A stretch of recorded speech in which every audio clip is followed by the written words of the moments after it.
अस्सलाम वालेकुम। तो आज का हमारा टॉपिक बेटा factor that affect the speed of sound. जो स्पीड ऑफ साउंड पर जो फैक्टर अवामिल असरअंदाज होते हैं, तो उसका पहला फैक्टर है हमारे पास टेम्परेचर, और जो दूसरा फैक्टर हमारे पास मौजूद है वो है बेटा ह्यूमिडिटी। ठीक है, तो ये दोनों ही फैक्टर जो है स्पीड ऑफ साउंड पर असरअंदाज होती है और इसकी वजह से स्पीड ऑफ साउंड में इजाफा या कमी देखी जाती है। ठीक है, तो सबसे पहला फैक्टर जो हमारे पास मौजूद है इफेक्ट ऑफ टेम्परेचर, इसको देख लेते हैं। तो क्या है बेटा, साउंड को ट्रैवल करने के लिए एक मीडियम की ज़रूरत होती है, और एक मीडियम में क्या मौजूद होता है बेटा, एयर मौजूद होता है। और एयर क्या होता है, air is a mixture of different gases. तो उस मिक्सचर में ऑक्सीजन गैसेज और नाइट्रोजन गैसेज की जो कंसनट्रेशन है, वो तादाद है, वो बहुत ज़्यादा है। ठीक है, तो इन गैसेस के बारे में भी डिस्कस होगा। तो इन गैसेस की होने की वजह से या इन गैसेस की जाने की वजह से क्या असर पड़ेगा वो ह्यूमिडिटी में देखेंगे, और टेम्परेचर बढ़ने की वजह से क्या असरात साउंड पर पड़ते हैं उसको देखेंगे। ठीक है, तो आ जाए देखिए। तो temperature is also a condition that affect the speed of sound. तो टेम्परेचर भी बेटा एक वजूहत, एक हालत है जिसकी वजह से स्पीड ऑफ साउंड जो है वो अफेक्ट होता है, असरअंदाज होता है। तो आप जानते हैं बेटा, आपके एयर में मॉलिक्यूल्स मौजूद है और वो क्या करते हैं बेटा, एनर्जी एब्जॉर्ब भी करते हैं। तो heat is a form of energy that depends upon the kinetic energy of a molecule. तो जो आपके पास जो मॉलिक्यूल्स मौजूद है, एयर में क्या बेटा मौजूद है, मॉलिक्यूल्स। तो वो क्या करते हैं, जब हीट एनर्जी को एब्जॉर्ब करेंगे तो उनकी जो काइनेटिक एनर्जी है उसमें इजाफा हो जाएगा। काइनेटिक एनर्जी कहते हैं हरकी तवानाई, हरकत करने की एनर्जी को कहते हैं काइनेटिक एनर्जी। तो heat is a form of energy that depends upon the kinetic energy of molecule. अगर मॉलिक्यूल ज़्यादा हरकत कर रहा है क्योंकि उसके पास काइनेटिक एनर्जी मौजूद है, लेकिन मौजूद तो उसके पास हीट है। ठीक है ना, तो हीट क्या है बेटा, एनर्जी है, तो काइनेटिक एनर्जी भी एनर्जी है। तो अगर हीट ज़्यादा होगी तो काइनेटिक एनर्जी ज़्यादा बढ़ जाएगी मॉलिक्यूल। जब मॉलिक्यूल से काइनेटिक एनर्जी ज़्यादा बढ़ जाएगी तो उसमें जो हरकत करने की सलाहियत है उसमें भी इजाफा होगा। ठीक है ना, तो आइए देखिए। तो मॉलिक्यूल्स ऑफ द मीडियम, तो मीडियम में जो मॉलिक्यूल्स मौजूद है, ठीक है, एट हाइयर टेम्परेचर। तो अगर जब हाइयर टेम्परेचर हो मॉलिक्यूल्स ऑफ द मीडियम का, ठीक है, तो जब उसका हाइयर टेम्परेचर हो तो उसके पास क्या है बेटा, उसके पास मोर एनर्जी है। ठीक है, जब मॉलिक्यूल्स ऑफ द मीडियम के पास जब टेम्परेचर क्या हो बेटा, हाइयर हो, तो उसके पास मतलब क्या है, एनर्जी ज़्यादा है, तो उसने एनर्जी ज़्यादा एब्जॉर्ब की भी है। ठीक है ना, तो अगर आपके पास एनर्जी ज़्यादा हो तभी तो आप हरकत करने के काबिल होंगे। अगर आपके पास ये एनर्जी की कमी हो तो आप भी हरकत करने से कतराएंगे।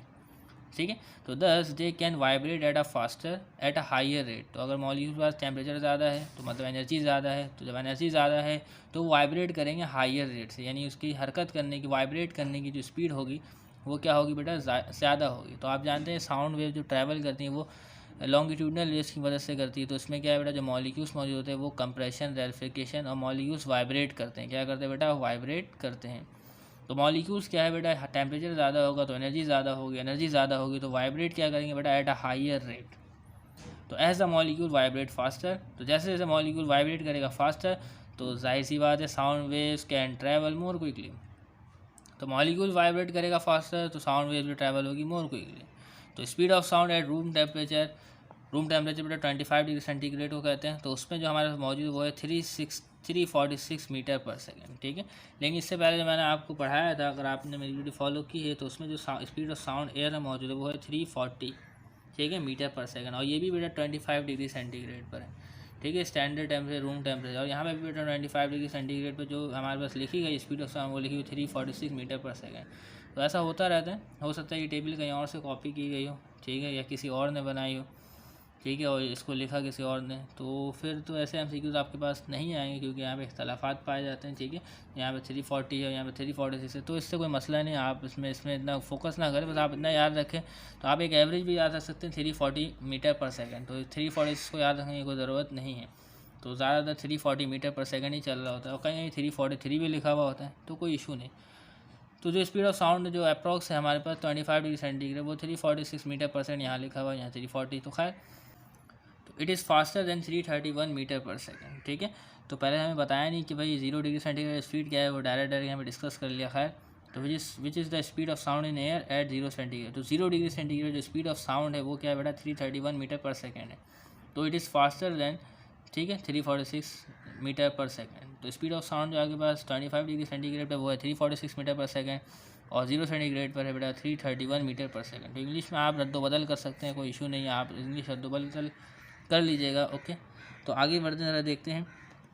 तो स्पीड ऑफ साउंड को मालूम करने के लिए फॉर्मूला मौजूद है, लेकिन उस फॉर्मूले को देखने से पहले आप क्या देख लें बेटा, इस पिक्चर को देख लें। ठीक है, तो इस पिक्चर में आप देख सकते हैं बेटा, ये आपके पास एक ग्राफ मौजूद है, graphical representation of speed of sound against temperature. ठीक है, speed of sound against temperature. तो स्पीड ऑफ साउंड आप देख सकते हैं, ये रहा वाई एक्सिस पर, ठीक है, और इसके अगेंस्ट में क्या है बेटा एक्स एक्सिस पर टेम्परेचर मौजूद है, डिग्री सेंटीग्रेड या केल्विन आप किसी में भी ले सकते हैं, कोई इशू नहीं है, ठीक है। लेकिन जो फॉर्मूले में हमें ये खास इस्तेमाल करना पड़ेगा, चाहे वो केल्विन हो या डिग्री सेंटीग्रेड। तो यहाँ पे देखिए बेटा स्पीड ऑफ साउंड के लिए बना हुआ है यहाँ पे, ठीक है। तो यहाँ पे आप देखेंगे बेटा स्पीड ऑफ साउंड के वाई एक्सिस में यहाँ लिखा हुआ है 400, तो यहाँ बेटा होगा यहाँ पे आपके पास ना 400 से ज़्यादा हो सकता है, ठीक है। तो यहाँ पे सब में 400 लिखा हुआ है, ऐसा नहीं होता, ये यहाँ पे गलत लिखा हुआ है। क्या लिखा है बेटा, ये गलत, या यहाँ पे मौजूद होगा 410, 420, 430, 440। तो खैर इससे कोई इशू नहीं, पर आप समझिए ऊपर जाने का मतलब स्पीड ऑफ साउंड में इजाफा हो रहा है। अगर ऊपर जा रहे हैं, ग्राफ ऊपर जा रहा है तो स्पीड ऑफ साउंड इजाफा हो रहा है। तो देखिए यहाँ टेम्परेचर है बेटा 0 degree centigrade, 20 degree centigrade, 40 degree, 60, 80 degree, 100 degree. तो देखिए अगर ये इधर बढ़ दें तो क्या है बेटा टेम्परेचर में भी इजाफा हो रहा है। टेम्परेचर में क्या हो रहा है बेटा इजाफा, सोचिए मैं यहाँ चेक करता हूँ तो टेम्परेचर क्या आ रहा है मेरा 40 डिग्री आ रहा है। कितना आ रहा है बेटा 40 डिग्री आ रहा है। और उसको यहाँ से मिला तो स्पीड ऑफ साउंड में मिसाल कर 425 मीटर पर सेकंड आ रही है। तो ये वैल्यू गलत लिखी हुई है, तो यहाँ पे सोचिए 410, 420, 430, 440 मौजूद है। तो क्या 40 डिग्री में स्पीड ऑफ साउंड क्या आ रहा है मेरा बेटा 425 आ रहा है, मिसाल के तौर पर 425 आ रहा है। तो भी सोचिए अगर टेम्परेचर क्या है बेटा अब 60 है, अब 60 में क्या आ रहा है बेटा, यहाँ से आप इधर चले जाएँ तो इधर आ रहा है मेरे पास 450 आ रहा है मिसाल के तौर पर, ठीक है ना। तो अगर टेम्परेचर बढ़ता है तो क्या है बेटा स्पीड ऑफ साउंड में इजाफा हो रहा है। तो ये इसका ग्राफ मौजूद है बिल्कुल लीनियर, ठीक है, बिल्कुल एक पॉइंट से उठते हुए जा रहा है, बिल्कुल लीनियर। तो जैसे टेम्परेचर बढ़ेगा तो स्पीड ऑफ साउंड में क्या होगा, आपके पास इजाफा होगा। तो फॉर्मूला मौजूद है हमारे पास, जो स्पीड ऑफ साउंड इस फॉर्मूले से हमें मालूम करना है वो है बेटा v = 331 मल्टीप्लाई स्क्वायर रूट, ये क्या है बेटा आपके पास स्क्वायर रूट और उसके अंदर टेम्परेचर और डिवाइडेड बाई 273 केल्विन, और टी का मतलब बेटा क्या है एब्सोल्यूट टेम्परेचर। तो देख लेते हैं, here v is the speed of sound, तो ये फॉर्मूला इस्तेमाल करेंगे, सॉल्व करेंगे, स्पीड ऑफ साउंड आपको पता चल जाएगा। And T is the absolute temperature of the air, तो एब्सोल्यूट टेम्परेचर यानी आपने टेम्परेचर जो यूनिट जो इस्तेमाल करनी है वो केल्विन में इस्तेमाल करनी है, ठीक है। तो this formula shows that speed of sound in air is directly proportional, ठीक है, ये आपको पता होना चाहिए। The speed of sound in air is directly proportional to the square root, ठीक है, to the square root of the absolute temperature. The speed of sound is directly proportional to the square root of the absolute temperature. तो मतलब क्या बेटा speed of sound जो है वो directly proportional square root of the absolute temperature, यानी कि अगर टेम्परेचर में इजाफा होता है, एब्सोल्यूट टेम्परेचर में क्या होता है बेटा इजाफा होता है, तो स्पीड ऑफ साउंड में भी इजाफा होगा। और अगर एब्सोल्यूट टेम्परेचर में कमी आती है, टेम्परेचर कम होता है, तो स्पीड ऑफ साउंड में भी कमी वाक़ई होगी, ठीक है। तो इसी तरीके से हमारे पास जो एक और इफेक्ट है जिसमें इफेक्ट ऑफ ह्यूमिडिटी किस तरीके से असरअंदाज होती है, ठीक है। तो humidity also affect the speed of sound in the air, humidity भी स्पीड ऑफ साउंड को अफेक्ट करती है, ठीक है। तो अब होगा बेटा क्या हमारे पास वाटर वेपर होंगे, ठीक है। तो वाटर वेपर अगर हमारे पास एयर में आ जाएंगे, ठीक है, तो वो क्या करेंगे बेटा गैसेस को रिप्लेस करेंगे। अब वो गैसेस कौन सी होंगी हमारे पास, ऑक्सीजन और नाइट्रोजन गैस, क्योंकि इनकी कंसनट्रेशन ज़्यादा होती है तो ये एयर में ज़्यादा मौजूद है। तो जब वाटर वेपर अपनी जगह बनाएंगे तो वो रिप्लेस कर देंगे चंद ऑक्सीजन को, चंद नाइट्रोजन को। तो बात समझ में आ रही है आपको, और फिर इसकी वजह से स्पीड ऑफ साउंड पर असर अफेक्ट होगा, ठीक है। तो the effect of water vapour on the speed of sound is minimum. तो क्या होगा बेटा, जो वाटर वेपर का इफेक्ट है स्पीड ऑफ साउंड वो कम है than that of a dry. तो ड्राई एयर क्या होती है बेटा, जब उसमें ह्यूमिडिटी यानी वाटर वेपर मौजूद ना हो तो उसको ड्राई एयर कहेंगे, ठीक। और वाटर वेपर मौजूद हो तो क्या है बेटा ड्राइनेस ख़त्म होने लगी। तो ऐसा आपने मुख्तलिफ सीज़न में महसूस भी किया होगा। तो the presence of moisture in air replaces oxygen and nitrogen. तो प्रेजेंस ऑफ मॉइस्चर क्या करेगी बेटा, रिप्लेस कर देगी ऑक्सीजन को, नाइट्रोजन को, उनको हटा देगी क्योंकि वो भी अपनी एक जगह बनाएगी। तो that reduces the density of air. तो ये क्या करते हैं बेटा, डेंसिटी ऑफ एयर को रिड्यूस कर देते हैं। कैसे, तो उसको देखते हैं। तो डेंसिटी आप जानते होंगे क्या होता है, density is equal to mass per unit volume, ठीक है, जानते हैं आप। तो क्या है बेटा, जब मास में इजाफा होता है तो डेंसिटी बढ़ती है, तो ये आप जानते हैं, ठीक है।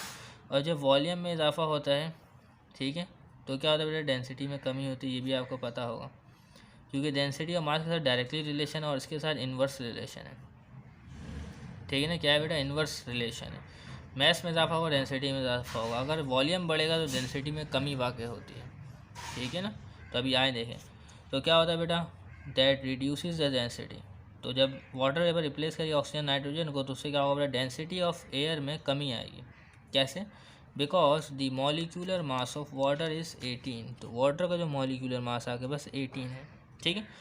और is less than the molecular mass of oxygen. Oxygen का जो मॉलिक्यूलर मास है वो है 32, और नाइट्रोजन का जो मॉलिक्यूलर मास है वो है आपके पास 28, ठीक है। तो वाटर वेपर्स का जो मॉलिक्यूलर मास है आपके पास 18 है, ठीक है, और ऑक्सीजन का कितना है बेटा 32, नाइट्रोजन का आपके पास 28।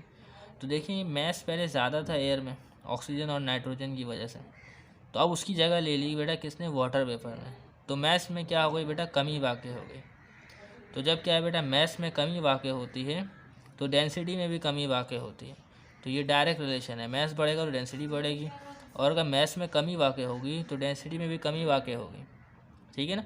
तो the presence of moisture in air replaces oxygen and nitrogen that reduce the density of air because the molecular mass of water vapor is 18 is less than that of oxygen molecular mass and nitrogen molecular mass gas. So since the speed of sound in gases are inversely related to the square root of its density, तो इसको याद रखना है क्या है बेटा, the speed of sound in gases are inversely related to the square root of its density. तो formula हमारे पास मौजूद है, ठीक है, देख सकते हैं क्या है बेटा, speed of sound is directly proportional to the inversely related to the square root of its density. तो इन्वर्सली प्रोपोर्शनल में क्या है बेटा, इन्वर्सली स्क्वायर रूट के अंदर डेंसिटी मौजूद है। तो क्या है बेटा आपके पास अगर डेंसिटी में क्या होगी बेटा, आपके पास कमी वाक़ होगी तो स्पीड ऑफ साउंड में क्या होगा बेटा, इजाफा होगा। डेंसिटी ऑफ साउंड अगर क्या, डेंसिटी ऑफ मीडियम क्या होती है बेटा, उसमें कमी वाक़ होती है तो स्पीड ऑफ साउंड में इजाफा होगा, ठीक है। डेंसिटी ऑफ मीडियम में अगर कमी वाक़ होती है तो स्पीड ऑफ साउंड में इजाफा होगा, और डेंसिटी ऑफ मीडियम में अगर इजाफा होता है तो स्पीड ऑफ साउंड में कमी वाक़ होगी। तो आइए देखते हैं, तो वाटर वेपर्स के आने की वजह से क्या होगी बेटा, डेंसिटी में कमी वाक़ होगी। तो दस the humidity increases the density of air decreases and the sound travel faster. तो जैसे जैसे बेटा क्या होगी, ह्यूमिडिटी बढ़ेगी तो यानी वाटर वेपर्स बढ़ेगा, वाटर वेपर्स बढ़ेंगे तो क्या होगा बेटा, डेंसिटी ऑफ एयर कम होगी और इस वजह से साउंड जो है वो ट्रैवल करेगा फास्टर। तो उम्मीद करते हैं ये बातें आपको समझ में आ गई होगी। तो अब हमारे पास मौजूद है बेटा एग्जाम्पल नंबर 1, जिसमें हमारे पास सवाल लिखा गया है, a sound wave has a frequency of 6 kilohertz, ठीक है। तो डेटा बनाता हूँ मैं, यहाँ सॉल्व करता हूँ। सॉल्यूशन तो यहाँ पे भी है, अगर आप डायरेक्ट देखेंगे तो हो सकता है आपको समझने मुश्किलात का सामना हो, ठीक है, तभी आप ये वीडियो देख रहे हैं, ना हो तो आप ना देखते हैं। तो डेटा क्या है बेटा, sound wave has a frequency of, तो फ्रिक्वेंसी की शॉर्ट में मैं एफ लिख रहा हूँ, और फ्रिक्वेंसी है बेटा 6 किलो हर्ट्ज़, क्लियर है। तो ये किलो हर्ट्ज़ है, तो इस किलो हर्ट्ज़ को आपने कन्वर्ट करना है, इस किलो को कन्वर्ट करना है बेटा हर्ट्ज़ में। तो ऐसा यूनिट जो फ्रिक्वेंसी की है वो हर्ट्ज़ है। तो आज इसको कन्वर्ट करते हैं। तो आप जानते हैं बेटा, आपने क्लास 9 में पढ़ा होगा प्रीफिक्स, नहीं पढ़ा तो उसको ज़रूर सीखें, बहुत काम आता है यूनिट कन्वर्जन में। तो प्रीफिक्स क्या है बेटा, किलो का वो होगा बेटा 10 की पावर 3, ठीक है, और ये कन्वर्ट हो गया फ्रीक्वेंसी किलो वो हर्ट्ज़ में, किलो हर्ट्ज़ से हर्ट्ज़ में, ठीक है। इसी तरीके जो एक और आगे लिखा हुआ एंड अ वेव लेंथ, और आपको जो वेव लेंथ दी गई है, ठीक है, वेव लेंथ के सिंबल मैंने लिखा, वेव लेंथ पूरा नहीं लिखा, वो है आपके पास 25 cm, और इस 25 cm को भी आपने कन्वर्ट करना है किसी मीटर में, SI यूनिट में। तो कन्वर्ट इस तरीके से होगा, इसमें प्रीफिक्स इस्तेमाल होगा, और सेंटी का जो प्रीफिक्स आपके पास मौजूद है वो है 10 की पावर -2, और ये हो गया मीटर में कन्वर्ट इतनी आसानी से, ठीक है। और इसी तरीके से आपके पास जो मौजूद है, how long will it take to travel 1.5 kilometre, और कितना टाइम लगेगा, ठीक है, टू ट्रैवल 1.5 किलोमीटर, ठीक है। और आपने मालूम क्या करना है बेटा, टाइम मालूम करना है, ठीक है, और ट्रैवल कितना करना है, डिस्टेंस जो कवर करना है उसके लिए एस का इस्तेमाल करें या डी का इस्तेमाल करें, आपकी किताब में डी इस्तेमाल किया वो कर देता हूँ, ठीक है। तो डिस्टेंस जो कवर करना है वो कितना करना है बेटा, 11.5 किलोमीटर का डिस्टेंस आपने, वो 11.5 नहीं 1.5 किलोमीटर का डिस्टेंस कवर करना है। और किलोमीटर भी जो है वो बेटा SI यूनिट नहीं है, वो क्या है बेटा, इसको कन्वर्ट करना है आपने SI यूनिट में। तो वो क्या होगा बेटा, 1.5 तो ऐसे ही लिखाएगा, और किलो का जो आपके पास प्रीफिक्स है वो है 10 की पावर 3, और ये कन्वर्ट हो गया बेटा किलोमीटर में। तो इस तरीके से हमने डेटा बना लिया। अब उसके बाद आपने सोल्यूशन की हेडिंग लगानी है और फार्मूला ढूंढना है, पहले तो सूटेबल फार्मूला ढूंढना है, ठीक है, और डिस्टेंस मालूम करना है, इतना डिस्टेंस कवर करने के लिए आपको कितना टाइम लगेगा।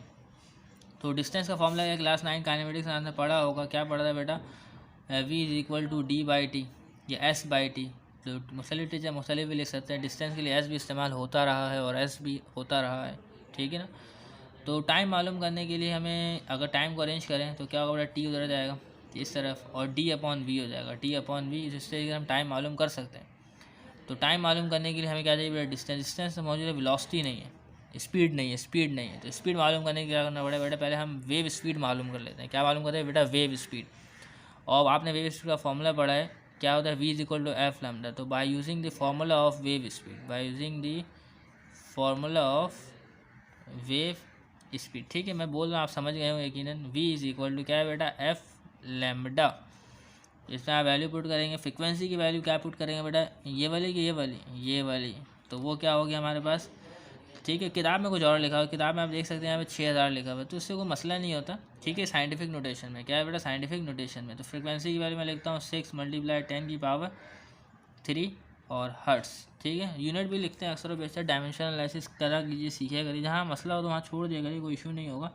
और आपके पास जो लैम्डा है, वेव लेंथ है, वो क्या आपके पास 25 × 10⁻² मीटर। तो अब क्या करेंगे बेटा, आप इसको जब मल्टीप्लाई करेंगे अपने कैलकुलेटर में रख के, तो उसमें कीजिएगा, मेरे पास कैलकुलेटर भी अवेलेबल नहीं है। तो जब ये मल्टीप्लाई करेंगे दोनों मैग्नीट्यूड को, तो आपके पास जो वैल्यू आएगी वो आपके पास होगी आपके पास 1500, ठीक है। और यूनिट क्या होगी बेटा, जो स्पीड की यूनिट होती है वो होती है मीटर/सेकंड।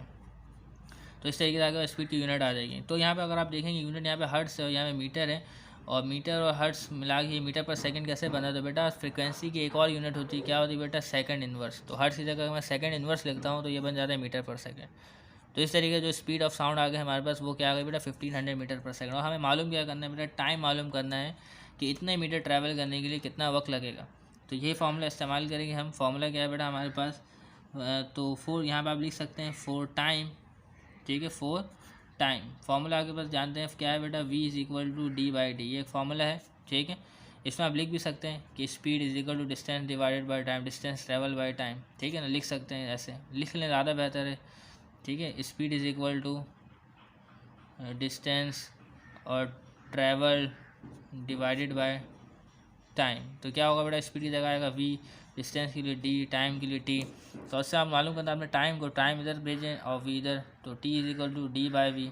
इसमें वैल्यू रखें, d की वैल्यू आपके पास है कि लिखी हुई क्या है बेटा, 1.5 × 10⁻³ मीटर। और जो आपके पास जो स्पीड दी गई है, और स्पीड आपके पास क्या है बेटा 1500, ठीक है। और इसकी यूनिट आपके पास मीटर/सेकंड, ठीक है। तो इसमें क्या होगा, जब आप इसको डिवाइड करेंगे, ठीक है, क्या करेंगे बेटा, आप इसको डिवाइड करेंगे तो आपके पास जो वैल्यू आएगी इससे ये कट जाएगी पूरी, और आपके पास जो टाइम आएगा वो बचेगा आपका 1 सेकंड। मीटर से मीटर कट जाएगा और सेकंड ऊपर जाएगा, और इस तरीके से क्या होगा, टाइम आपके पास 1 सेकंड आएगा। क्लियर है।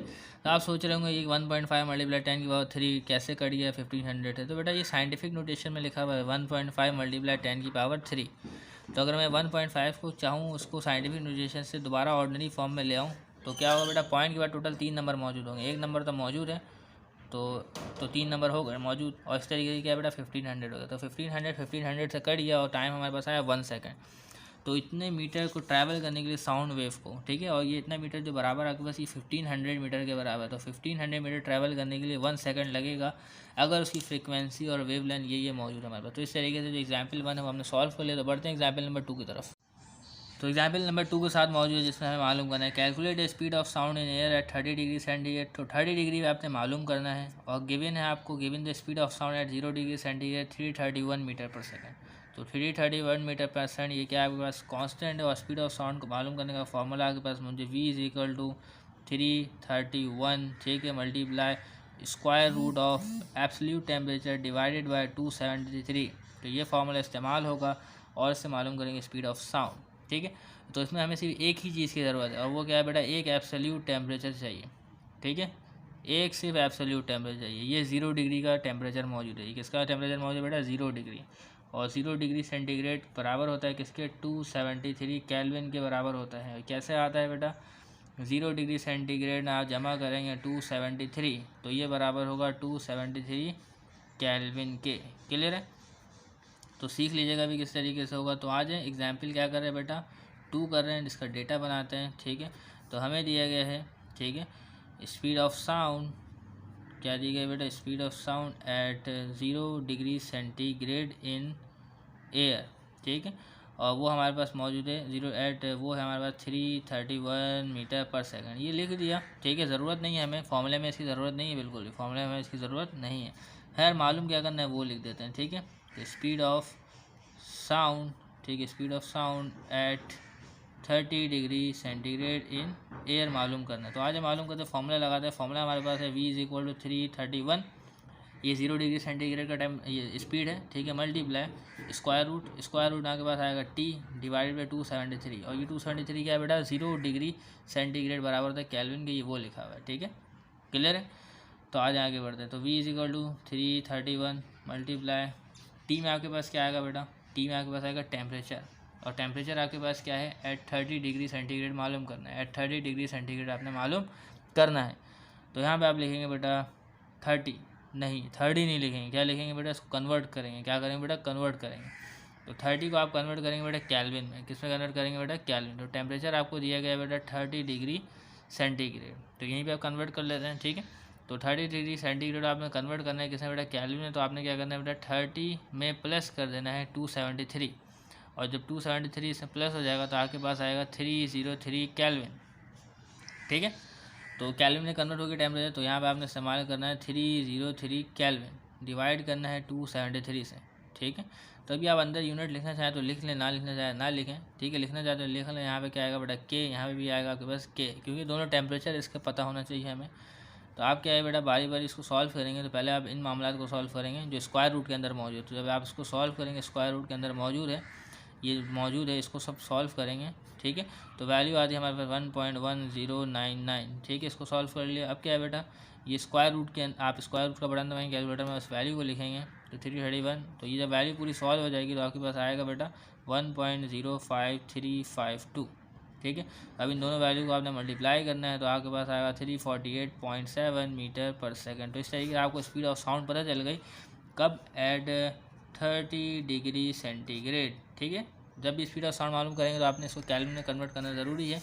तो अगर आप चाहते हैं कि आप स्पीड ऑफ साउंड मालूम करें तो आप यहाँ पे एक न्यूमेरिकल मौजूद एक्सरसाइज में, तो आप इन न्यूमेरिकल को सॉल्व कीजिए और आपको पता चल जाएगा स्पीड ऑफ साउंड किस तरीके से मालूम करना। और यही फॉर्मूला इस्तेमाल करें। इसमें लिखा हुआ है calculate speed of sound in air at 50 degree centigrade. तो 50 डिग्री सेंटीग्रेड मालूम करना है तो आपने इसको केल्विन में कन्वर्ट करना पड़ेगा, और केल्विन में कन्वर्ट करने के लिए आपने क्या करना है बेटा, 50 में जमा करना है 273 को, और आपके पास आ जाएगा केल्विन में जो भी है आंसर, ठीक है। तो वो आएगा 323 केल्विन, ठीक है, क्लियर है। तो स्क्वायर रूट के अंदर ऊपर लिखेंगे 323 केल्विन और सॉल्व कर लेंगे, इसको आपको पास आ जाएगा। तो speed of sound eight 0 centigrade आपको दे दी गई है, वो कांस्टेंट होती है, ठीक है। तो इस तरीके से आप इसको क्या कर सकते हैं बेटा, सॉल्व कर सकते हैं। अगर आप ये भी सवाल चाहें तो ये भी सॉल्व कर सकते हैं, कोई मसला नहीं हो, क्योंकि अभी आपने एग्जाम्पल 1 भी पढ़ा है, ठीक है। तो उम्मीद करते हैं तमाम बातें आपको समझ में आ गई। तो मिलते हैं नेक्स्ट वीडियो में, तब तक के लिए इजाज़त दीजिएगा, चैनल को सब्सक्राइब कीजिएगा। अल्लाह हाफिज़।